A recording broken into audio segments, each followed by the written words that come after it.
Good morning, सुप्रभात, केम छो। उम्मीद है आप सब लोग बेहतर होंगे, अपना ध्यान रख रहे होंगे। आप यही सोच रहे हैं कि सर आज आपने स्टूडियो से मॉर्निंग मोटिवेशन क्यों रिकॉर्ड किया। कारण यह है बेटा कि हमारे घर के बाजू में एक कमिश्नर साहब है, उनके घर का जो है काम चल रहा है अटके, और समझ लीजिए आपकी 10 बजे से लेकर 8 बजे तक लगातार हथौड़ों की आवाज आती है। तो रिकॉर्ड करने में मुझे बड़ी दिक्कत होती है, क्योंकि मैं अभी आपको बताया ना मैंने कि अभी कोरोना के चलते जो स्टूडियो घर में शिफ्ट किया गया था, तो मैं घर में ही रिकॉर्ड करता हूं। तो अब मुझे लगता है मुझे ऑफिस भी जाना पड़ेगा इसके लिए। तो आज मैंने क्या किया, मैंने जो है वो अपने रूटीन को थोड़ा सा जो है वो चेंज किया कि मैंने सोचा कि चलो अर्ली मॉर्निंग उठ के अब रिकॉर्डिंग करते हैं। तो मैंने अभी एक लेक्चर की रिकॉर्डिंग किया और उसके बाद जो है मैंने आपका मॉर्निंग मोटिवेशन में रिकॉर्ड करने जा रहा हूं। कि स्टूडियो चूंकि ऑन था मेरा घर का, तो मैंने कहा चलो यही रिकॉर्डिंग कर लेते हैं इस बात की।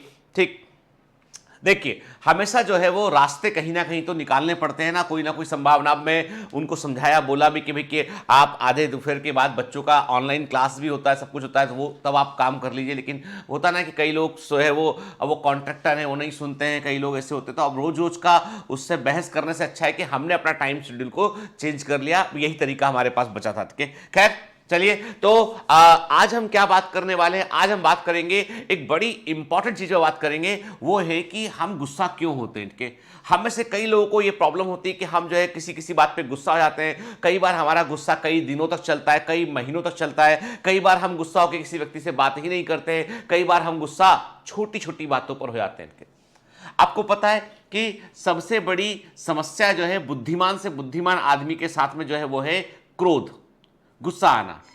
और ये जो गुस्सा आने का जो क्रम है ना, यदि आप इसको देखें तो उसमें अब हम यदि इसको देखो, हम बिल्कुल साइंटिफिक वे में हम इसको जो है वो इन्वेस्टिगेट करें कि हमें क्रोध या गुस्सा क्यों आता है, तो आप पाएंगे कि क्रोध या गुस्सा आने का के कुछ पर्टिकुलर कारण हैं। पहला कारण तो ये है कि आपको ऐसा लगा कि सामने वाला व्यक्ति ने जो बात आपने कही है उस बात को वो मान नहीं रहा है, तो आपके ईगो को हर्ट हुआ।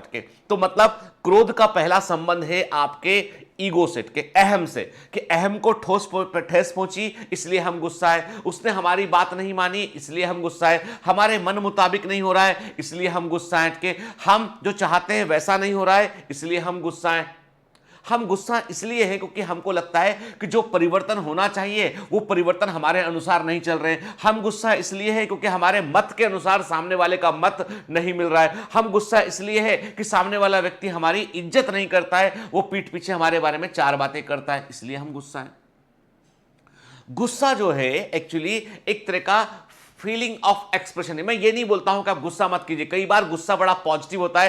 कि एक बार मैंने आपको बताया भी पहले कभी कि बॉम्बे में एक जो है लड़का 18 19 20 साल का लड़का था। वो अपना बाइक से कहीं से जा रहा होगा, लौट रहा होगा घर अपने, सुबह का कोई ड्यूटी रहा होगा, कहीं पे पार्ट टाइम काम करता था वो, और एक सड़क पर एक गड्ढा था, उस गड्ढे में उसकी बाइक फंसी और वो गिर गया, और पीछे से आते हुए ट्रक ने उस लड़के को जो है वो स्पॉट पे लड़का खत्म हो गया। उसके पिताजी का एकमात्र लड़का था वो, और वो पिताजी उनके जो है वो बहुत दुखी हुए, बहुत गुस्सा आया उनको। ट्रक ड्राइवर भी कभी ट्रेस नहीं हो सका कि कौन था क्या था, अर्ली मॉर्निंग का टाइम था, कुछ समझ में नहीं आया, लेकिन गुस्सा वो बहुत थे। और उन्होंने क्या किया, उन्होंने डिसाइड किया कि जहां जहां भी सड़क में गड्ढे दिखेंगे ना, वो सारे गड्ढे भर दूंगा। इतना गुस्सा हूं मैं कि मैं जहां से निकलूंगा वहां सड़क में एक गड्ढा नहीं होना चाहिए। और वो अपने साथ सीमेंट, गिट्टी, गारा सब लेके चलते हैं। जहां गड्ढा दिखा कि वहां सबकी परवाह किए बगैर गड्ढा भरने लगते हैं वो, कि कम से कम चलो इस गड्ढे को जब तक ये भरा रहेगा कोई दूसरा बच्चा तो नहीं गिरेगा। गुस्सा तो वो भी बहुत थे। गुस्सा तो अरविंद केजरीवाल को भी आया कि भाई हमारी बात ही नहीं सुन रहे आप लोग। कुछ के किसी ने बोल दिया कि पॉलिटिक्स में आ जाओ, तो उन्होंने कहा ठीक है हम गुस्सा तो हैं, हम आ जाते हैं। फिर उसके बाद जो भी हुआ पॉलिटिशियन बन गए, अच्छे या बुरे हम उसमें नहीं पड़ेंगे। हम बात करेंगे कि शुरुआत कहां से हुई। गुस्सा तो महात्मा गांधी को भी आया कि महात्मा गांधी को जो है वो साउथ अफ्रीका में जब ट्रेन में जा रहे थे, उनको जो है वो कहा गया, ब्लैक मैन कहा गया, इंडियन कहा गया, और उनको धक्का मार के ट्रेन से बाहर फेंक दिया गया। गुस्सा तो महात्मा गांधी को भी आया। लेकिन इस गुस्से ने, इन गुस्सों ने क्या, ये क्रोध था, इसने क्रिएटिव चीजों को क्रिएट किया इसने। चाहे वो सड़क के गड्ढे भरने से लेकर हो, गुस्सा तो दशरथ माझी को भी आया कि एक पहाड़ था, उस पहाड़ के 30 किलोमीटर सफर लगाना पड़ता था, बीवी बीमार थी, ले जा नहीं पाए, तो पहाड़ को ही खोद डाला, टनल बना लिया, रास्ता ही बना डाला। लगे रहे 30 साल तक पहाड़ को इस पार से उस पार कर दिया, दूरी खत्म कर दी पूरी। के गुस्सा तो उसको भी आया। गुस्सा तो इलॉन मस्क को भी आया जब इलॉन मस्क ने पहली बार कहा कि हम रॉकेट बनाएंगे, मंगल तक जाएंगे, हम अपना रॉकेट को वापस लेके छोड़ के आएंगे। नासा ने मजाक उड़ाया, नासा ने कहा कि रॉकेट कभी लौट कर नहीं आया करते हैं, इलॉन मस्क बच्चा है, कुछ नहीं जानता है, ये कुछ नहीं होगा उसका, ऐसा होता ही नहीं है। जब वो फंडिंग के लिए गए सब लोगों ने मजाक उड़ाया। अभी लेटेस्ट में वो टेस्ला के पास फंडिंग के लिए गए, तो जो एप्पल के पास फंडिंग के लिए गए टेस्ला कार के लिए, तो भी मजाक उड़ाया एप्पल ने कि नहीं भैया ये जी बड़े बड़े है, कहां चलेगा इतना टेस्ला, थोड़ा बहुत बिक जाता है तुम्हारा। लेकिन आप देखिए गुस्सा जो होता है ना, ये एक एक्सपेरिमेंट। मैं कहता हूं आपको कोई कहता है ना कि तुम्हारा सिलेक्शन नहीं होगा, तुम कुछ नहीं कर पाओगे, तुम्हारे बस की नहीं है, गुस्सा तो बहुत आता होगा। मन करता है कि फूफा जी को बोल दें कि अपने बेटे को संभाल लो, पहले अपने पप्पू को संभाल लो, फिर हमारी तरफ आना, ठीक है? पहले अपने वाले को देख लो भाई, अपने बड़बोले को देख लो पहले, उसके बाद हमारी तरफ आना फूफा जी और जो है बोसा जी, उसके बाद बात करेंगे। या पड़ोस वाले सरवा अंकल, आप अपने बेटे को नहीं देखते, अपने घर में नहीं देखते, हमारी तरफ पूरे समय देखते हो कि हम क्या कर रहे हैं, कि गुस्सा तो बहुत आता होगा।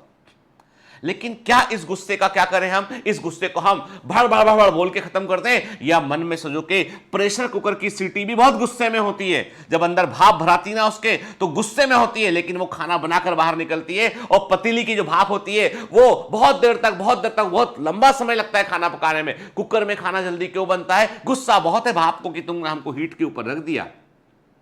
अब हम खाना पका के तुरंत बाहर निकलेंगे, यहां से बड़ी आवाज के साथ बाहर निकलेंगे, शोर से बाहर निकलेंगे। इसलिए गुस्सा आना जायज है, लेकिन वही मैंने आपसे कहा ना कि डिफ्यूज कैसे करते हो, इस पर बड़ा इंपॉर्टेंट चीज है कि आप कैसे उसको डिफ्यूज करते हो। जैसे आपको डिफ्यूज करना है ना बेटा, वो रास्ता तय कर लो और गुस्से को एनर्जी बनाओ। गुस्सा एक फॉर्म है, ऊर्जा का रूप है, और वो भावनात्मक जो ऊर्जा है ना, वो आपको ड्राइव करने में रोल प्ले करती है। मुझे अच्छे से ध्यान है कि जब मैं पहली बार फर्स्ट अटेम्प्ट में मेडिकल में सिलेक्ट नहीं हुआ था, तो मैं अपने एक रिलेटिव थे, उनके पेट छू रहा था, ऐसी वो आई हुई थी घर पे। उन्होंने कहा अरे बेटा बहुत कठिन होता है मेडिकल, वो कहाँ निकलेगा, तुम एक काम करो कोई दूसरी लाइन देख लो ना, साल तो खराब नहीं करना चाहिए ना बेटे। बंद तो किया कि 4 बातें उनको सुना दो। लेकिन मैंने कहा कि वो रिलेटिव हैं, बड़ी हैं, 4 बोल रही हैं, और सच बात तो ये है कि मैं तो फेल हूं ना, इसलिए वो बोल रही 4 बातें। आज मैंने उनको मौका दिया है बोलने का, और कल मैं ही उनका मुंह चुप करूंगा के। जब सिलेक्ट हुआ ना, सबसे पहले उन्हीं को खबर दिया, ठीक है? सबसे पहले कहा कि अपने बेटों को भी बोल दो कि मेरे से कुछ सीख जाएं, समझ गए? ठीक है? तो गुस्से का जवाब, गुस्सा रखिए सजोकर, गुस्सा रखिए सजोकर कि लोग क्या कहते हैं, गुस्सा रखिए संभाल कर, और इस गुस्से से फोड़ डालिए। सकारात्मक दिशा में जाना चाहिए, नकारात्मक दिशा में नहीं। समाज से बदला लेने से गुस्सा जो है वो विकृत रूप ले लेता है। आप जो है उस गुस्से को जो है संजो कर रखिए और समाज के अंदर परिवर्तन का कारण बनिए। आपको बता दूं, समाज में जितने भी परिवर्तन हुए ना, सब परिवर्तन जो है गुस्से के साथ ही हुए। जब गुस्सा आया तो परिवर्तन हो गया, पॉजिटिव वे में हुआ। गुस्सा जरूरी है, पर उसका डिफ्यूजन कब उसे निकालना है, ये और इंपॉर्टेंट है। Have a great day ahead, all the best.